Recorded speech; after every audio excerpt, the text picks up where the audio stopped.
Je dis que c'est maintenant que ta vie va commencer. Amen. Dieu te dit ce soir, ce n'est pas la fin, il s'est trompé, mais aujourd'hui, ça va commencer. Amen. Dieu est bon. Il garde toujours le meilleur pour la fin. Amen.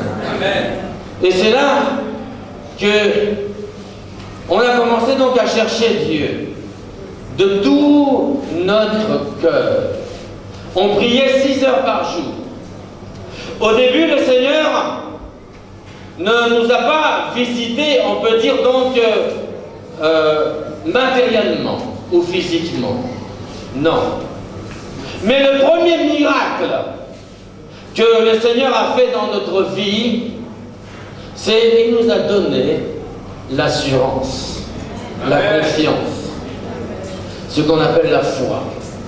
T'approcher vers Dieu, Dieu va te donner une assurance que toi-même tu n'as pas été.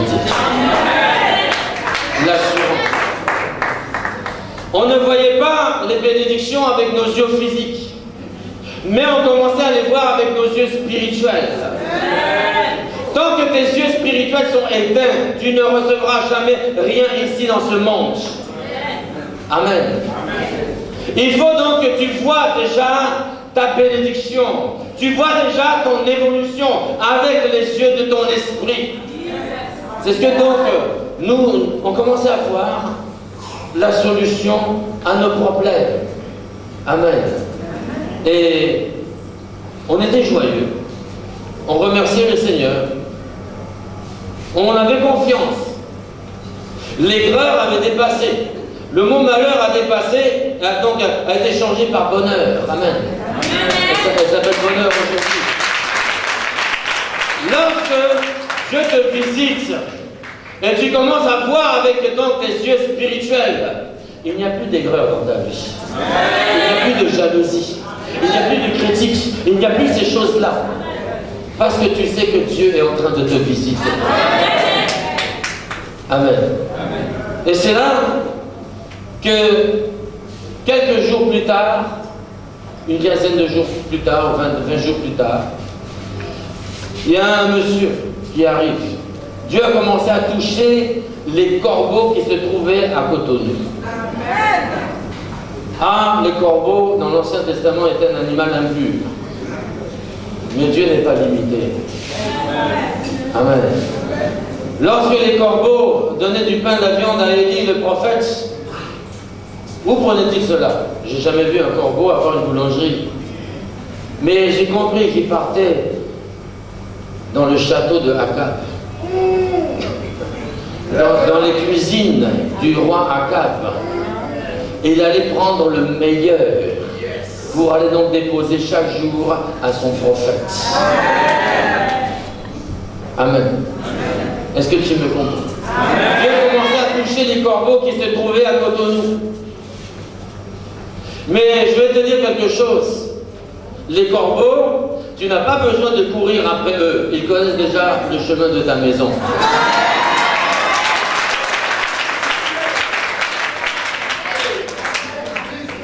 Hein? Amen. Dieu, c'est Dieu qui leur donne donc ton adresse. Amen. Tu n'as pas besoin de courir après eux. Ils connaissent. Mais c'est Dieu qui doit donner le déclic. C'est pas Dieu qui est en retard. Il me semble que c'est toi qui es en retard. Amen. Amen. Est-ce que ça va? Amen. Amen.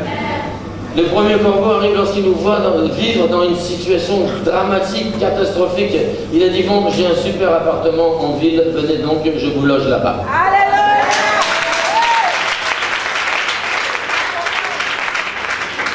Le deuxième, il dit, moi je meuble la maison. Le troisième, bon, moi je termine l'école du petit Jonathan. Et après les corbeaux venaient chaque jour, donc les enveloppes commençaient donc à s'accumuler de plus en plus. Mais on ne sortait pas de la maison, on cherchait Dieu. C'est là aussi, à un moment donné, le Saint-Esprit m'a rappelé quelque chose. Les alliances, cette fameuse alliance qui était tombée, nous ont été offertes par une tante de mon épouse, qui, le soir de mon mariage, je n'ai pas couché avec ma femme, mais en rêve, j'ai couché avec sa tante. Chose qui ne m'était jamais arrivée auparavant. J'ai compris que c'était miné. Et la robe de mariée, juste un mois après le mariage, les gens sont venus la prendre pour aller enterrer un cadavre. J'ai dit à ma femme, tu te rappelles? Et on a commencé donc à enlever les alliances et prier contre cela. Et les alliances ont disparu. On ne sait pas comment. Peut-être c'est les garçons qui ont pris ça, mais elles ont disparu. On a brisé donc les malédictions de la robe et beaucoup d'autres choses que le Saint-Esprit nous a rappelées. Et à partir de ce moment-là, c'est comme si une porte en fer s'est ouverte. Amen. On a senti comme une porte en fer qui s'est ouverte. Et c'est là que maintenant les corbeaux commençaient à venir. Ils venaient. Et ils s'accumulaient. Les enveloppes s'accumulaient donc de plus en plus. Et un soir, alors je réfléchissais, je méditais, le Saint-Esprit m'a mis à cœur un verset qui est donc en liaison avec Jérémie 29, 13. Un pharisien avait demandé à Jésus quel était le plus grand commandement. Et Jésus lui dit, tu aimeras l'Éternel ton Dieu de tout ton cœur. Amen. Est-ce que ça va? Tu l'aimeras et tu le chercheras de tout ton cœur. Tu aimeras l'Éternel ton Dieu et tu le chercheras de toutes tes pensées. Tu aimeras l'Éternel ton Dieu et tu le chercheras de toutes tes forces. Alors j'ai pris un temps pour réfléchir sur le mot force. Comment est-ce qu'on peut aimer Dieu avec nos forces? Et j'ai fini par comprendre que Dieu ne l'aime pas seulement donc avec notre bouche, avec nos pensées, mais on l'aime aussi avec nos actions. Amen. On l'aime aussi donc avec le fruit de notre travail. On l'aime donc avec nos meilleures offrandes. Amen. On l'aime. Tu veux que je te donne quelque chose qui va te révolutionner ce soir? Hein? Au sujet de chercher Dieu avec nos biens, avec nos offrandes. Amen. Pourquoi jusqu'à aujourd'hui tu n'es pas encore embrasé? Je vais t'expliquer pourquoi. Amen. Parlons des deux offrandes que Caïn et Abel ont faites. Dieu les a reçues. Il les a reçues. Mais lorsque Dieu a envoyé le feu pour consumer l'offrande d'Abel, il y avait de la graisse qui alimentait le feu. Amen. Pour qu'il y ait un brasier. S'il n'y avait pas de graisse, parce que, comment il s'appelle, Abel a offert ses animaux, mais avec la graisse. La graisse, on peut développer ce message sur le plan spirituel, amen, mais aussi sur le plan donc physique comme ce soir. Amen. Il a envoyé le feu. Parce que Dieu consume les sacrifices, il envoie le feu. Et comme il y a eu la graisse, alors donc cette graisse a alimenté le feu. Et donc tout, je peux dire, l'offrande d'Abel a été consumée.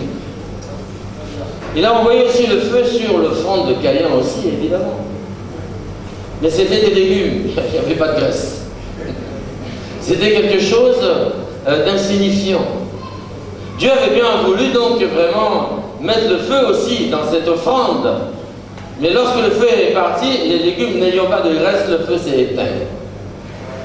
Il y a des offrandes qui éteignent ta vie, mais il y a des offrandes qui mettent le feu dans ta vie. J'aimerais que tu acclames un peu plus.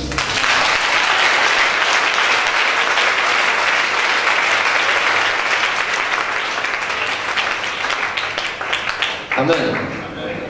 C'est là que j'ai dit à ma femme, nous allons chercher Dieu avec nos biens. Parce qu'il y a encore quelques jours, on n'avait rien. On n'a pas fait d'effort pour avoir cela. Alors je dis, je te propose, je prends l'argent et je vais donner dans un ministère, dans une église. Cela fait, le Saint-Esprit me pousse à aller dans une église là où le pasteur m'a le plus critiqué. J'arrive là-bas, quand on m'annonce, il commence à rire. Il dit, mais bon, c'était quand même grave. J'ai failli faire demi-tour. Il dit, lui là, ah bon? Et quand je suis rentré dans son bureau, il m'a traité comme un petit enfant.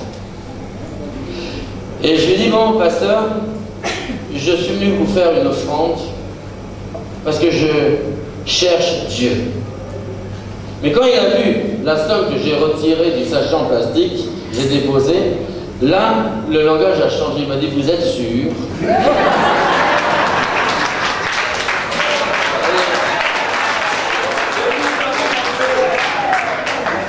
Et finalement, je suis parti. Mais ne sachant pas, quand je l'ai laissé, j'ai mis des charbons sur sa tête. Amen. Et je suis parti à la maison, on commençait donc à prier, à adorer Dieu, les corbeaux commençaient donc toujours à venir. On était à l'aise. Mais un jour qui vient, le pasteur, il dit, révérend, j'aimerais que vous venez faire donc un séminaire dans l'église. J'ai dit, mais je vais raconter comme dit ce que vous avez vécu. J'ai dit, bon d'accord, donc on a fait 8 jours, du dimanche au dimanche. L'église pleine, plus de 1000 personnes. Les voies, donc les artères pleines, ça venait donc de tous les côtés. Beaucoup de délivrance, beaucoup de guérison. Et pendant que j'étais en train de prêcher dans la semaine, il avait appris que je voulais venir sur la Côte d'Ivoire. Il a touché son comité, sans que je le sache. Et ils m'ont acheté donc une grosse BMW. Il m'a dit, ça c'est pour vous, comme ça vous pourrez partir. Parce que je lui ai dit, je veux partir par la route, mais ça m'embête de prendre le car. Ils m'ont acheté donc une grosse voiture, une grosse BMW. Et à la fin du programme, il m'appelle au bureau, il me remet alors une somme, honnêtement, que je n'avais jamais vue dans le ministère. Amen. Une somme. Il dit voilà. Je lui dis, mais pasteur, c'est quand même beaucoup, vous avez des frais, l'église, etc. Il me dit non, je cherche moi aussi Dieu. Amen.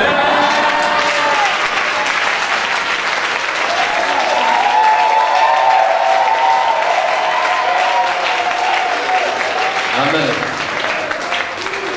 Ce pasteur en question, je ne peux pas vous donner le nom, mais il passe à Benetibi. Ouais, je ne donne pas le nom. Amen. Maintenant, il s'en va aux États-Unis comme quelqu'un va derrière la maison, comme on dit. Il s'en va, il voyage. Amen. Il y a quelque chose qui s'est passé. Amen. Et c'est avec cet argent que nous sommes donc arrivés en Côte d'Ivoire. Et tout de suite, dès qu'on est arrivé, on a logé dans un super quartier Marcory résidentiel, etc. On voulait juste venir ici de passage 1 an ou 2 ans. Mais le pays nous a tellement plu qu'on est resté ici. Amen.